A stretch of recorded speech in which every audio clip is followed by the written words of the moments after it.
अस्सलामु अलैकुम बच्चों। आज हमारे सबक का नाम है प्राणी यानी आपन, यानी जानवर और हम। ये सबक वालिद साहब और बेटे के दरमियान में गुफ्तगू है जो जानवरों के ताल्लुक से बातें कर रहे हैं। रोहन बेटे का नाम है जो ये है, और बाबा यानी अब्बू ये है। ये दोनों की गुफ्तगू आपस में मराठी में है, इसलिए इन दोनों की बातों का तर्जुमा मैं आपको उर्दू में बताऊंगा। चलो शुरू करते हैं। शेपटी वाल्या प्राण्यांची भरली होती सभा, हे गाणे रेडिओवर लागलेले असते। गाणे ऐकत असताना घरी मुलगा व वडील यांच्यात संवाद सुरू होतो। इस सबक का पस मंजर ये है कि दुम वाले जानवरों का जलसा भरा है। ये गाना रेडियो पर बज रहा था। ये गाना घर पर सुनते हुए लड़का और उसके अब्बू के दरमियान में गुफ्तगू शुरू होती है। रोहन लहानपणापासून मी हे गाणे ऐकतोय, पण एकदा सुद्धा मला कुठेही अशी एकत्र प्राण्यांची सभा दिसलीच नहीं हो बाबा। रोहन कहता है, बचपन से ये गाना मैं सुन रहा हूँ, लेकिन एक मर्तबा भी इस तरह का जानवरों का जलसा मैंने कभी नहीं देखा। बाबा अरे सगळे प्राणी एकत्र कुठले दिसायला आता, अधून मधून कुठे कुठे दिसले तरी पुष्कर झाले। अब्बू कह रहे हैं, कह रे बेटा सब जानवर अब एक साथ कहाँ दिखने वाले हैं। अचानक कभी कभी थोड़े बहुत दिख गए तो भी बहुत है। रोहन असे का म्हणता हो बाबा। रोहन कहता है, अब्बू आप ऐसा क्यों बोल रहे हो। बाबा अरे रोहन दिवसेंदिवस प्राणी पक्ष्यांची संख्या कमी कमी होत चालली आहे। आता पूर्वीसारखे मोर खूप दिसत नाहीत। अगदी कावडे चिमण्या सुद्धा खूप प्रमाणात दिसत नाहीत। या उलट जंगलात राहणारा वाघ कधीतरी माणसांच्या वस्तीत येतोय। बाबा कह रहे हैं, अरे रोहन दिन ब दिन जानवरों और परिंदों की तादाद कम होती जा रही है। अब पहले जैसा कहीं मोर नहीं दिखाई देता। यहाँ तक के कौवे चिड़िया तादाद में दिन ब दिन कम हो गए हैं। इसके उलट जंगल में रहने वाला शेर कभी कभी इंसानों की बस्तियों में आ जाता है। रोहन हो खरच कसली घबराट झाली होती ना सगळ्यांची। पण बाबा असे का होते हो। रोहन कहता है, हाँ सही कितने लोग डर गए थे, लेकिन अब्बू ऐसा क्यों होता है। बाबा अरे आपण माणसांनी त्यांच्या घरावर कब्जा केलाय। बाबा कह रहे हैं, अरे हम सब इंसानों ने उनके घरों पर कब्जा कर डाला है। रोहन म्हणजे काय।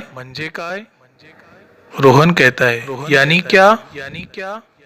बाबा अरे त्यांचे घर म्हणजे जंगल अरण्य। आपण जंगले नष्ट केली, झाडे तोडली, टेकड्या सपाट केल्या आणि आपली घरं बांधली, कारखाने उभारले। मग हे प्राणी राहणार कुठे। ते आले आपल्या वस्तीत। बाबा कह रहे हैं, अरे बेटा, उनके घर यानी जंगल, हम सब ने उनके घर बर्बाद कर दिए हैं। दरख्त तोड़ डाला डाला है और चोटियां हमने सपाट कर दी और वहां पर अपने घर बनाए, कारखाने बना लिए। फिर ये तमाम जानवर कहाँ रहेंगे? फिर वो आ गए अपने बस्तियों में। रोहन, पण बाबा झाडांपासून माणसाला खूप फायदे होतात। रोहन कह रहा है, लेकिन अब्बू, दरख्तों से इंसानों को बहुत फायदे होते हैं। हो ना, म्हणून तर झाडे सुद्धा खूप प्रमाणात तोडली जातात, जशी चंदनाची झाडे किंवा इतर इमारती, लाकूड, साग, देवदार आणि बरीच काही। अबू कह रहे हैं, हाँ हाँ, इसीलिए तो दरख्त बड़ी तादाद में तोड़ दिए जाते हैं, जैसे चंदन की दरख्त है या फिर इमारतों के लिए लगने वाला लकड़ा, साग, दरख्त और इसके लिए बहुत सारी चीजें। त्यांचा उपयोग जाळण्यासाठी, फर्निचरसाठी, बांधकामासाठी होतो। जसजशी लोकसंख्या वाढते, माणसांच्या दैनंदिनी गरजा वाढतात। बाबा आगे कह रहे हैं कि उनका इस्तेमाल जलाने के लिए होता है, फर्नीचर के लिए होता है, बांधकाम के लिए होता है। जैसे जैसे आबादी बढ़ती है, इंसानों की रोजमर्रा की जरूरियात बढ़ती है। चैनीच्या वस्तूंची आवड वाढते, तसतशी जंगलातली झाडे तोडली जातात। अशा प्रकारे जंगल नष्ट झाली की प्राणी पक्षी यांचे राहायचे ठिकाण, त्यांचे खाद्य कमी होते। बाबा आगे कह रहे हैं कि इंसानों की जरूरत की चीजें और उनकी पसंद बढ़ती है, वैसे वैसे जंगल के दरख्तों को तोड़ दिया जाता है। इस तरह से पूरे जंगल बर्बाद हो जाते हैं के जानवर और परिंदे, उनके रहने के मकानात भी बर्बाद हो जाते हैं। त्यांचे खाद्य कमी होते। एखाद्या प्रकारच्या प्राण्यांची किंवा पक्ष्यांची संख्या जरी कमी झाली तरी त्याचा परिणाम संपूर्ण सृष्टीवर होतो, कारण त्यांची एक नैसर्गिक अन्न साखळी असते आणि ती पूर्णपणे संतुलित असावी लागते। रोहन के बाबा आगे कह रहे हैं कि उनकी खाने की चीजें कम हो जाती है। अगरचे एक किस्म के भी जानवर या परिंदों की तादाद कम हो जाती है, तो उसका असर पूरे जहान पर होता है, क्योंकि ये कुदरती चैन है और वो बिल्कुल मुतवाजन रहनी चाहिए। रोहन, हो बरोबर, वाघ हरणावर अवलंबून असतो, हरिण गवतावर अवलंबून असते। जर गवत कमी झाले तर वाघांची संख्या कमी होईल। हो ना बाबा? रोहन कह रहा है, हाँ बिल्कुल सही। जो शेर होता है वो हिरन पर मुनहसर होता है और हिरन घास पर मुनहसर होती है। अगरचे घास कम हो जाए तो शेरों की तादाद भी कम हो जाएंगी, है ना अब्बू? बाबा, अगदी बरोबर रोहन, अब्बू कह रहे हैं, बिल्कुल सही रोहन। रोहन, आणि तसंच वनस्पतीवर किडे अवलंबून असतात। किड्यांवर बेडकावर साप आणि सापावर घार।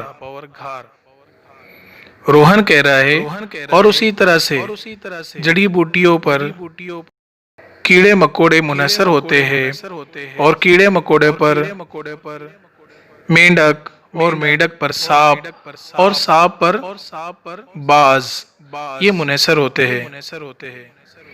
बाबा, हो या अन्न साखळीतला एक घटक जरी कमी झाला किंवा जास्त झाला तरी संपूर्ण अन्न साखळीचा तोल जातो व त्याचा परिणाम सृष्टीवर होतो। इस स्कूल टू यू चैनल को सब्सक्राइब करें। नए वीडियो की नोटिफिकेशन पाने के लिए बेल आइकन पर क्लिक करें और लाइक करें। अब्बू कह रहे हैं हाँ, और ये गिजाई जंजीर में का एक जुज भी अगर कम हो जाए या ज्यादा हो जाए तो पूरी गिजाई जंजीर का तवाज़न बिगड़ जाता है और उसका असर पूरे जहान पर होता है। रोहन, पण मग यावर काही उपाय नाही का? रोहन पूछ रहा है, लेकिन फिर इस पर कोई इलाज नहीं क्या? बाबा, अरे म्हणून तर जैव विविधतेच्या संरक्षणाचा करार वसुंधरा परिषदेमध्ये करण्यात आला। ब्राझीलमध्ये 1992 साली या परिषदेत अनेक देशातील प्रतिनिधींनी जैव विविधता संरक्षण करारावर सह्या केल्या। दुर्मिळ जातींच्या सजीवांच्या संरक्षणाचे उपाय केले। लिहाजा वसुंधरा परिषद में हैवानी तनु के तहफ़्फ़ुज़ से मुताल्लिक एक मुआहदे पर दस्तखत हुई। 1992 में ब्राज़ील में होने वाली इस कॉन्फ्रेंस में मुतअद्दिद मुमालिक के नुमाइंदों ने हयातियाती तनु के तहफ़्फ़ुज़ मुआहदे पर दस्तखत किए। नायाब नस्लों के जिंदा चीज़ों के तहफ़्फ़ुज़ के इक़दामात किए गए। रोहन, दुर्मिळ जातींचे सजीव म्हणजे काय? एक नायाब नस्ल क्या है? बाबा, दुर्मिळ जातींचे सजीव म्हणजे ज्या वनस्पती किंवा प्राण्यांच्या प्रजातींचा ऱ्हास होत आहे, त्यांची संख्या कमी होत आहे, त्यांना दुर्मिळ सजीव असे म्हणतात। समजले? जानदार चीजों के नायाब अक़साम वो पौधे या जानवर है जिनके खतरे से 2-4 नस्लें कम हो रही है, उन्हें नादिर जात कहते हैं। समझे? रोहन, दुर्मिळ सजीवांना संरक्षण कसे देणार? नायाब जानवरों की हिफाजत कैसे की जाए?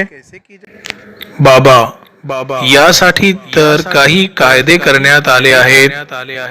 राष्ट्रीय उद्याने, अभयारण्ये यांची निर्मिती करण्यात आली। संकटग्रस्त किंवा दुर्मिळ होत चाललेल्या प्रजातींच्या संवर्धनासाठी खास प्रकल्प तयार केले।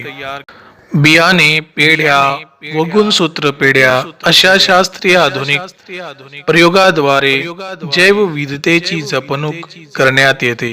इसके लिए कुछ कानून बनाए गए हैं, कौमी पार्क्स, पनाहगाहें बनाई गई, खतरे से 2-4 प्रजातियों के तहफ़्फ़ुज़ के लिए खुसूसी प्रोजेक्ट बनाए गए। हयातियाती तनु कौमी जदीद तजुर्बात जैसे बीज पौधों और क्रोमोसोम पौधों के जरिए महफूज किए जाते हैं। रोहन, हे छान झाले, मग अभयारण्य म्हणजे नक्की काय? ये तो बहुत अच्छा है, फिर ये सेहत अफजा मकामात यानी क्या है? बाबा, हे बघ, जैव विविधता टिकवण्यासाठी काही भाग हा राखीव जैव विभाग म्हणून घोषित करण्यात आला आहे, तर काही अभयारण्य म्हणून। देखो, कुछ हिस्सों को हयातियाती तनों की तहफ़्फ़ुज़ के लिए ज़खायर और कुछ हिस्से को महफूज मकामात के तौर पर करार दिया गया है। रोहन, आणि राष्ट्रीय उद्यानात काय करतात? और वो नेशनल पार्क में क्या करते हैं? बाबा, राष्ट्रीय उद्यानात सुद्धा दुर्मिळ जातींच्या सजीवांचे संरक्षण करण्यासाठी उपाय केले जातात। याशिवाय वनस्पती शास्त्रीय बागा व प्राणी संग्रहालय यात सुद्धा अभयारण्यासारखे सजीवांना संरक्षण दिले जाते। नायाब प्रजातियों नीज नबातियाती बागात और चिड़ियाघरों की हिफाजत के लिए कौमी पार्कों में भी इक़दामात किए जाते हैं। रोहन, रोहन हो बाबा आपण सर्वांनी जर नियमांचे आणि कायद्यांचे पालन केले तर प्राणी पक्षी झाडे यांचे संरक्षण होईल कारण निसर्गातली इतकी विविधता पाहिली की किती छान प्रसन्न वाटते ना झाडामुळे औषध मसाल्याचे पदार्थ मेण लाख राड मध या वस्तू तर भरपूर मिळतीलच पण प्राण्यांचे नैसर्गिक घर म्हणजे जंगल सुद्धा टिकतील आणि मग एक दिवस खरोखरच गाण्यात म्हटल्याप्रमाणे प्राण्यांची सभा भरेल हाँ, अगर हम सभी उसूलों व ज़ाबित पर अमल पैरा होंगे तो फिर जानवरों परिंदों और पौधों की हिफाजत होगी क्योंकि हमने फितरत में इस कदर इख्तिलाफ देखा है कि ये देखकर बहुत खुशी होती है कि दरख्त बहुत ज़्यादा मसाला रोगन राल और शहद मुहैया करे लेकिन जानवरों का कुदरती घर जंगल भी जिंदा रहेगा और फिर वाकई ये एक दिन जानवरों का जमा होना जैसा कि गाने में है वैसा यकीनन होगा बाबा आणि त्यांचे संरक्षण केल्याबद्दल आपल्याला धन्यवाद देतील हो ना वो आपकी हिफाजत के लिए आपका शुक्रिया भी अदा करेंगे है ना रोहन हो नक्कीच जी अब्बू बिल्कुल। प्यारे बच्चों, इस सबक का पूरा तर्जुमा उर्दू में हमने समझ लिया है। अब रहा स्वाध्याय यानी सवालात के जवाबात। ये वीडियो लंबा होने की वजह से मैंने स्वाध्याय यानी सवालात के जवाबात का दूसरा वीडियो बनाया हूँ जिसकी लिंक आपको डिस्क्रिप्शन में मिल जाएंगी। क्लिक करके आप सवालात के जवाबात देख सकते हैं। This is School 2U channel. Update for students and teachers. For new videos, please subscribe School 2U channel. Like and click on